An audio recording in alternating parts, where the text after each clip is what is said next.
За сайн бацхан уу. За арч үйлдлийн системийг суулгах цуврал заавруудынхаа энэ удаагийн заавраар хэдүүлээ UEFI BIOS тохируулж үйлдлийн системийг суулгая. Тэгээд Wi-Fi ашиглаж суулгах залуучуудад зориулаад хэрэглэх тушаалуудын дурдаа төвчээ. За тэгээд swap-гүй суулгацгаая. Тэгээд дэлгэцийн орчноор нь хэдүүлээ энэ удаа deeping гэдэг дэлгэцийн орчныг одоо суулгаад сонирхож үзцгээе. За тэгээд нөгөө өмнөх бичлэгүүдээс харахад миний бичлэгийг ортолоод исэн шалтгаан нөгөө пакчууд татаж авахд би ингээд хүлээгээ бодтоор байгаадсан.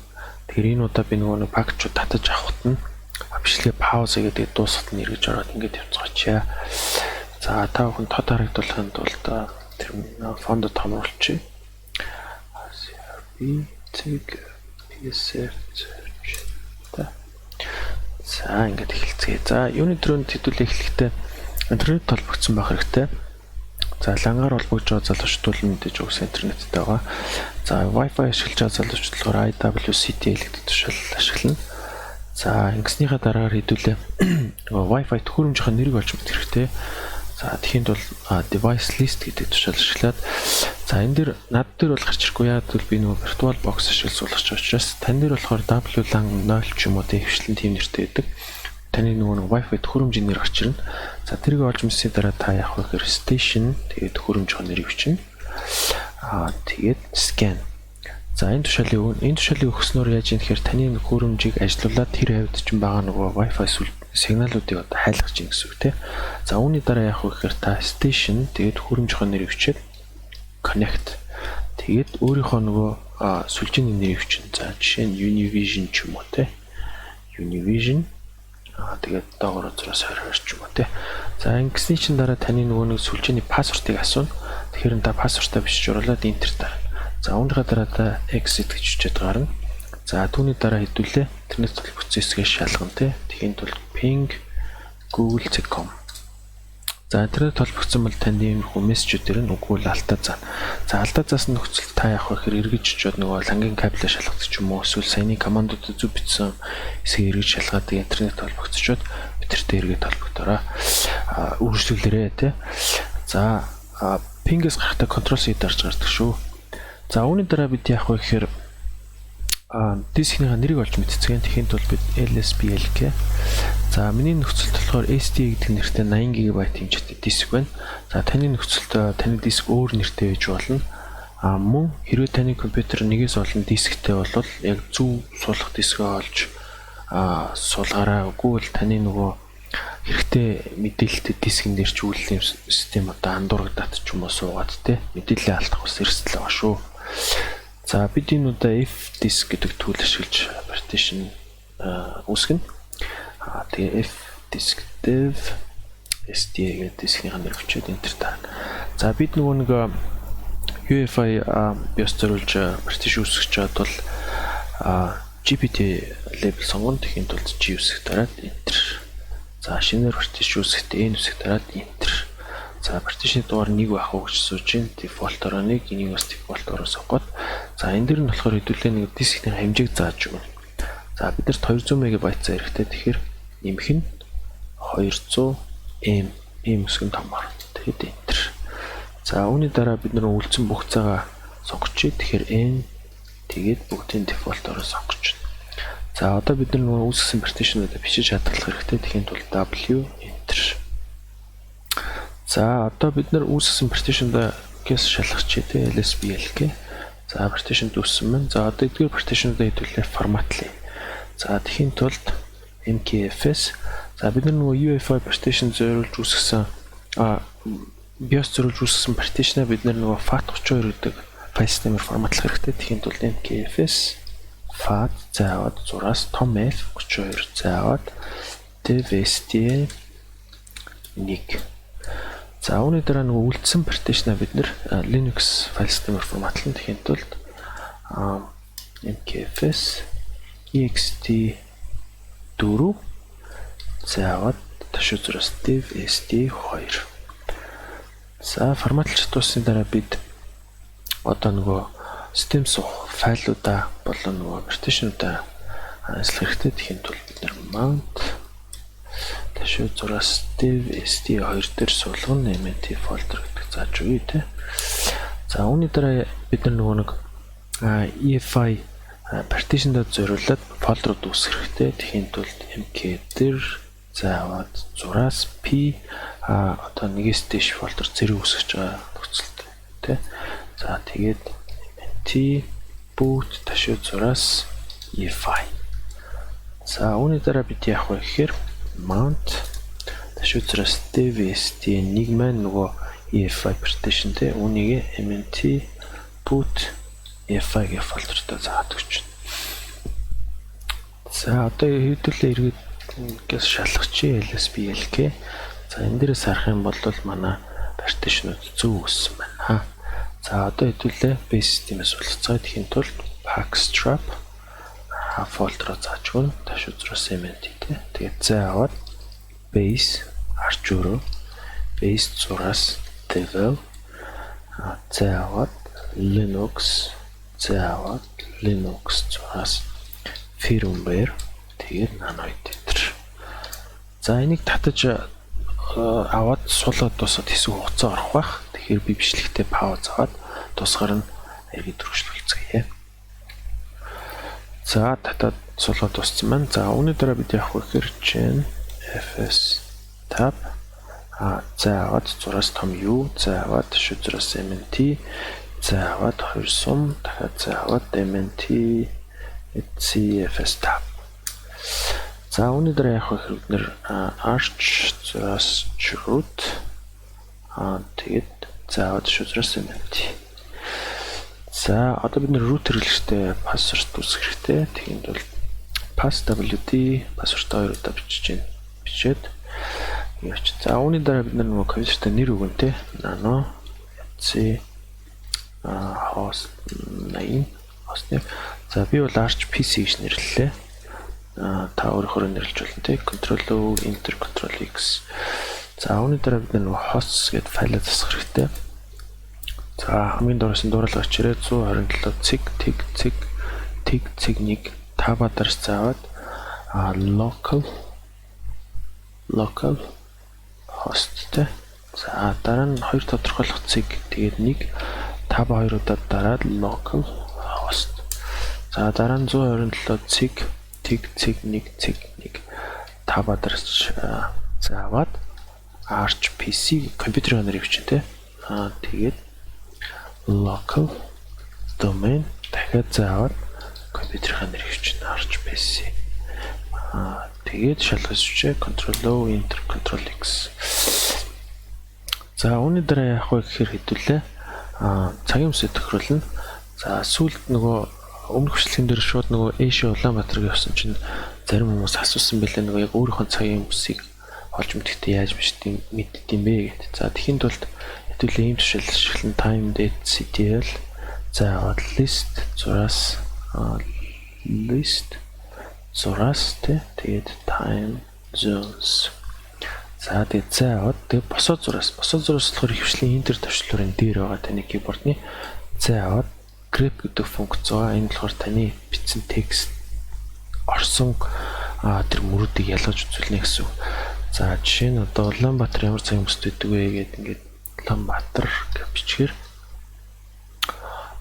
Asia Улаанбаатар юм байна тий. За одоо жишээ нь Лондонд байдаг хүн яах вэ гэхээр grep-ийн ард Лондон гэж бичих байхгүй. Тэгэхээр Европт орд юм байна тий. Гэх мэтэр. За тэгээд цагийн бүсээ олж мэдчихэд ln зураас sf заавад ташуу зураас user share zone info за би болохоор ташуу зураас Asia ташуу зураас Улаанбаатар заавад ташуу зураас EC local time. За окей. За одоо яах вэ гэхээр hardware HW clock заавад 2 зураас sys2hc sys2hc. Окей. За үүний дараа яах вэ гэхээр бид nano заавад ташуу зураас EC local gen. За энэ нөгөө нэг бидний системийн хэл байгаа. Эндээс Ер нь англи хэлээ сонгоо очсон зүгээр. Яг доор нөгөө монгол хэл байгаа л да. Гэхдээ англи хэлээ сонгоо очсон зүгээр хаа. За энэ уртлын чагтыг авахаар яг тухайн хэл идэвхжиж байгаа гэж ойлгож болно. За энэ American English гэдэг одоо энэ уртлын чагтыг аваад Ctrl O, Enter Ctrl X гэдтэй. За үүний дараа явах гэхээр хэдүүлээ. Local. За зураас gen цэг биш те. За ингэчээд. За одоо бид нэг шинэ файл үүсгэх ёстой. Тэр нь болохоор nano.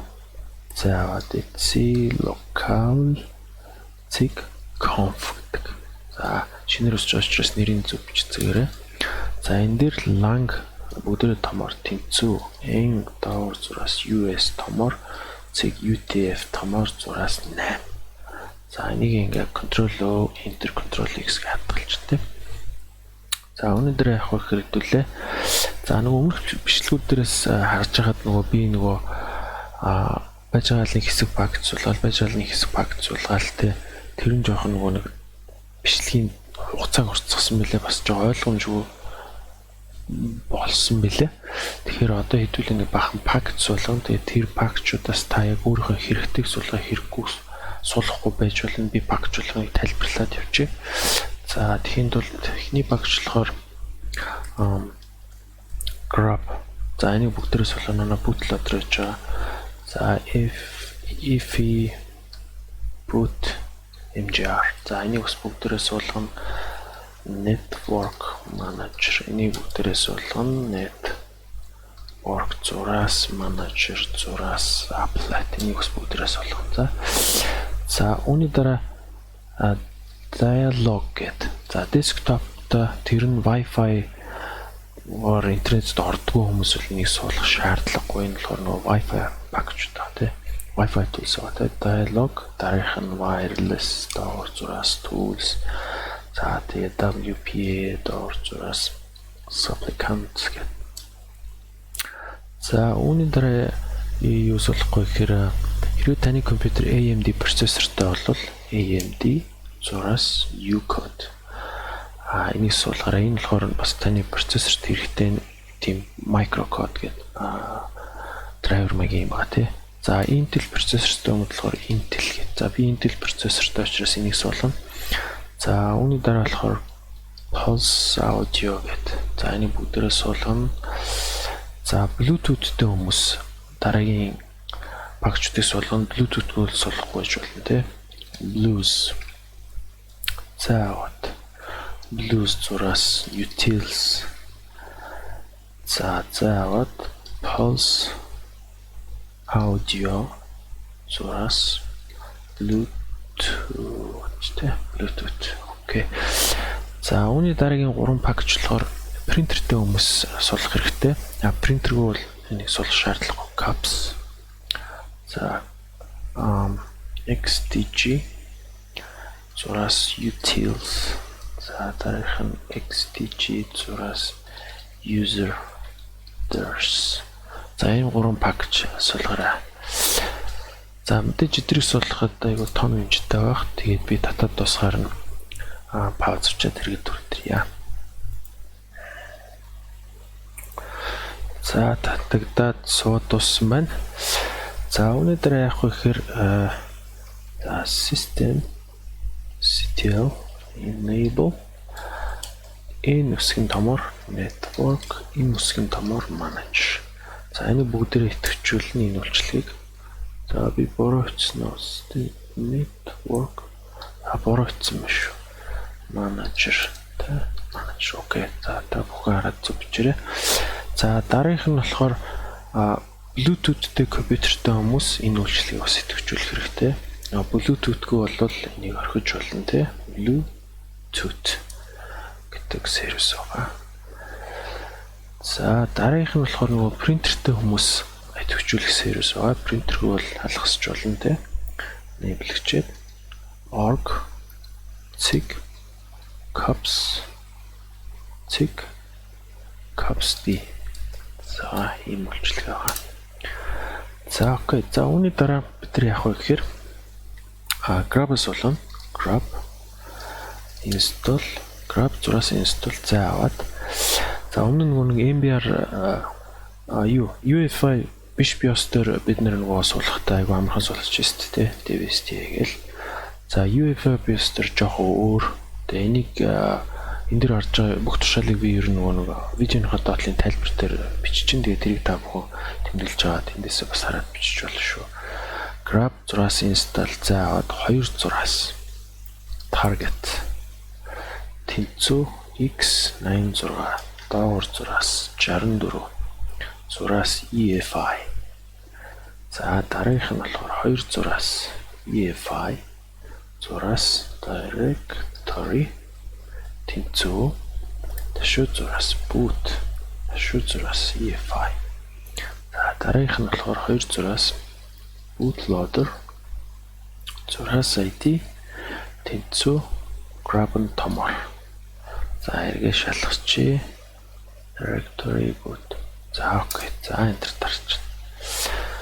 За үүний дараа яг хэрэг бид нөгөө grab зураас mk config зураас outman output тэ output ташуу зураас boot grab grab 6 cfg за одоо бид нар болохоор нисэ гарна exit тэгээд u mount зураас tomar за аваад шүзрээс MNT окей за одоо бид нэр reboot хийцгээе reboot за энэ маань нэг arch grabbing menu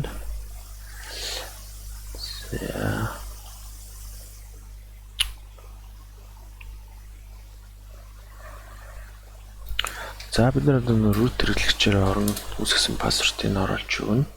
За миний фон жижиг байгаа нөгөө бичлэгнэр бүр аюул жижиг харагдана гэх. Тэгэхээр би одоо энийг бол та бүхэн хийх хэрэггүй.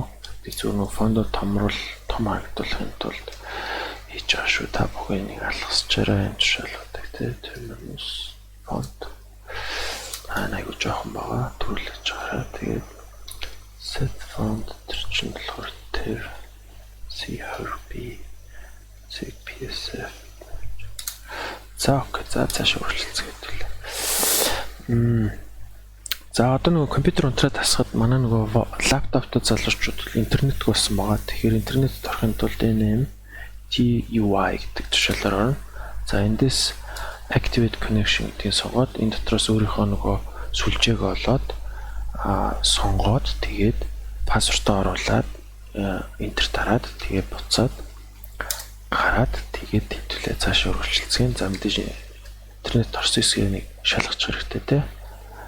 За ингээд интернет орсон бол танд эдгээр мессеж өгөх болно. За эндээс Ctrl C дараад гарч шүү. За тэгээ үүний дараа бид нар яах вэ гэхээр нөгөө өөрөө хэрэглэгчийг нэмэн те. User add те. User add. Тэгээд зураас жижиг M том G цааваад will тэгээд өөрийнх нь нэр хүчтэй би бол осоогод өөрийнх нь нэр хүчлээ. За одоо өөртөө пассворд үүсгэх хэрэгтэй. Тэгэхээр pass wd тэгээд цааныхаа хэрэглэгчийн нэр хүчээд пассворд хоёрт оруулна. За үүний дараа явах гэхээр editor гэ бүгдээрээ томор тэнцүү nano voice-удаа. За эндээс control end-ийн хамгийн доотлолт нь очиж жоод тийшээ яваад хоёр wheel байгаа. Тэрний эдэтлийнх нь wheel-тэй. Тэрний өмнөх чагтыг аваад тэгээ бол. За энийг нь бол аваад дими явах яагаад тэгэхээр таны бүх тушаалууд пассвортгүй биелдэг болно. Тэгэхээр аюултай авах тий. За яг чи control O enter control X. За үүний дараа яах вэ гэхээр 3 янзын нэг дисплей видео картны драйвер байгаа шүү дээ тий. Nvidia, ATI, Intel гэдэг тий. За тэгэхээр тэр гурыг үзүүлчихье. Драйверын суулгахтай Pacman 6S. За Nvidia-ийнх нь болохоор Nvidia 2 багч байгаа. Nvidia 6S Utils гэдэг. За ийм 2 багч суулгад 79 MB хэмжээтэй. За би бол суулгахгүй тий.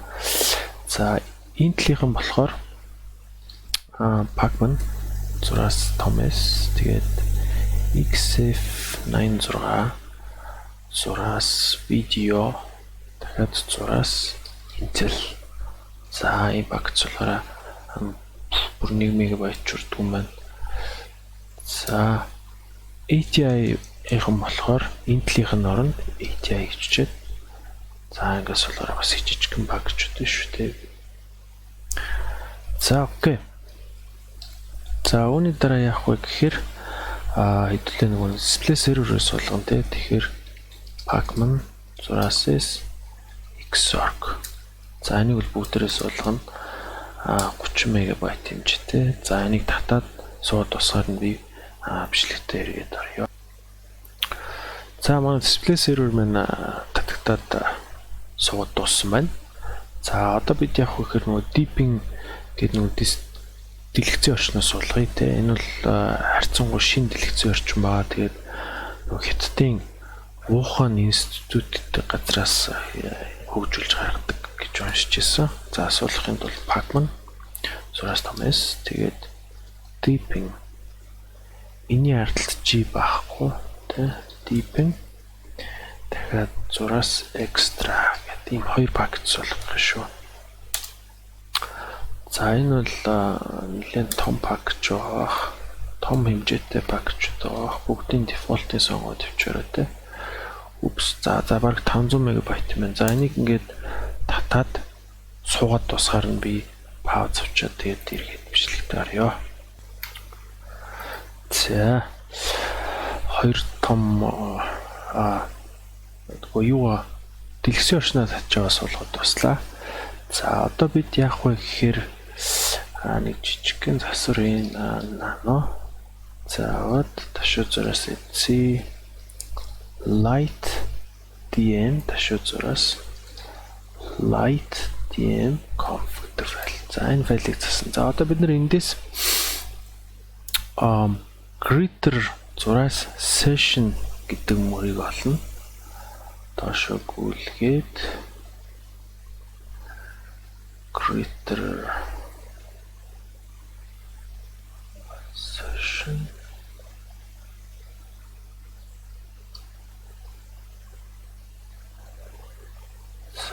маш олон тохиргоотой файл байна те.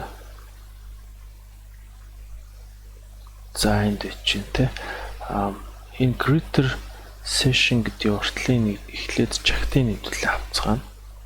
За дараагаар нь эннийхээ хойно энэ example зураас GTK гэдгийг арилгаж байгаад тэнцвүүгийнх нь арталт light DM зураас deeping зураас greater. За ингэж чинь. За эргээ шалгаж light DM зураас deeping зураас greater. За session-ийнхаа greater зураас session-ийнхаа уртлын чагтыг авсан. Шалгаж тусчаад control O enter control X. За үүний дараа яах вэ гэхээр бид нэр light DM-ийг төвчүүлэн тэгэхээр systemctl enable light DM тэ шалгачаад enter тарч. За окей. За одоо бид нэр компьютерээр reboot хийж болно. Эсвэл зөвхөн шууд энэ enable-ийн оронд start гэж байна. За ингээд энэ удаагийн заавар маань ерөөдөө өндөрлөх тийш хандж байна. За энэ бол light DM deepin desktop environment байна гэж тэ. Тэр нь бас очиод enter дараа орчихно.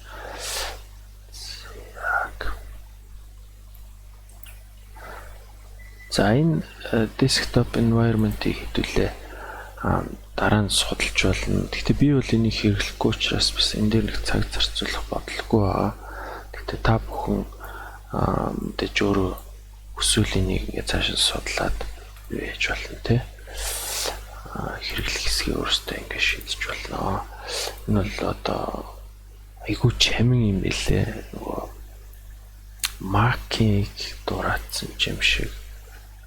Тэгэхдээ зарим юм нь болохоор айтайхан санагдсан, зарим нь болохоор хитрхий чамин тийм санагдсан. Та бүхэн өөрсдийнхөө дүгнж үзсэн юм. За тэгээ энэ удаагийн зааврыг ингээд өдөрлцгөөе. Анхаарал тавьсанд баярлалаа. Баяр таа.